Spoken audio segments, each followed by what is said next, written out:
இன்றைக்கி கடவுள் நம்மளுக்கு கொடுத்துருக்க வசனம் ஆபகுக் 1:2.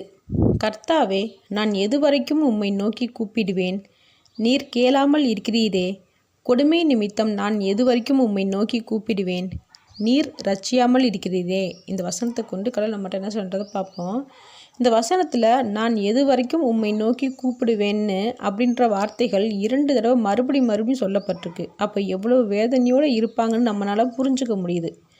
நாமளும் இப்படி தான் டெய்லி தூங்கும் போதும் எந்திரிக்கும் போதும் கேட்டுகிட்டே இருக்கிறோம். இன்றைக்காச்சும் நம்மளோட கஷ்டத்துக்கு கடவுள் பதில் கொடுப்பாரா அப்படின்னு எதிர்பார்த்துக்கிட்டே இருக்கிறோம்.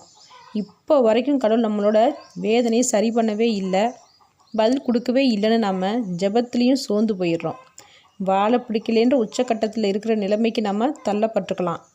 அதுக்கு தான் கடவுள் சொல்கிறாரு, குறித்த காலத்துக்கு தரிசனம் இன்னும் வைக்கப்பட்டிருக்கிறது, முடிவிலே அது விளங்கும், அது பொய் சொல்லாது, அது தாமதித்தாலும் அதற்கு காத்திரு, அது நிச்சயமாய் வரும், அது தாமதிப்பதில்லை அப்படின்னு கர்த்தரே சொல்கிறார். அவர் வார்த்தையை விட பெரிய சமாதானம் நம்மளுக்கு என்ன இருக்குது? கடவுள் நமக்கு உடன்படிக்கை பண்ணின ஒவ்வொரு வார்த்தைகளும், தீர்க்க தரிசனங்களும், வாக்குத்தத்தங்களும் கண்டிப்பாக நடந்தே தீரும். அவரோட வார்த்தை ஒரு நாளும் பொய்யாகாது. அது தாமதிக்குன்னு நாம் நினைக்கலாம், அப்படி இல்லை.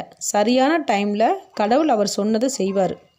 சில பேர் நினைக்கலாம், எனக்கு கடவுள் ப்ராமிஸ் பண்ணவே இல்லை, என்கிட்ட பேசவே இல்லையே, அப்போ என்னோட கஷ்டமும் வேதனையும் ஒளிந்து போகாதான்னு நினைக்கலாம். அப்படி இல்லை.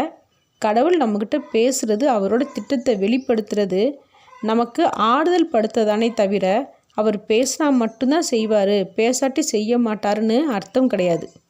நாம் படுற வேதனைகளை பார்த்துட்டே இருக்கிறது கடவுளோட வேலை கிடையாது. அவர் ப்ராமிஸ் பண்ணாலும் பண்ணாமல் இருந்தாலும் நம்மளோட கஷ்டத்தை பார்த்து சந்தோஷப்படுற தேவன் கர்த்தர் கிடையாது. நம்ம பக்கம் நியாயம் இருக்கும்போது கண்டிப்பாக நாம் படுற கஷ்டத்தில் இருந்து விடுதலை கொடுத்து நமக்கு ஜெயம் கொடுப்பாரு.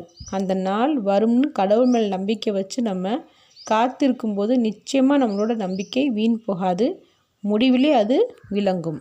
ஆமேன்.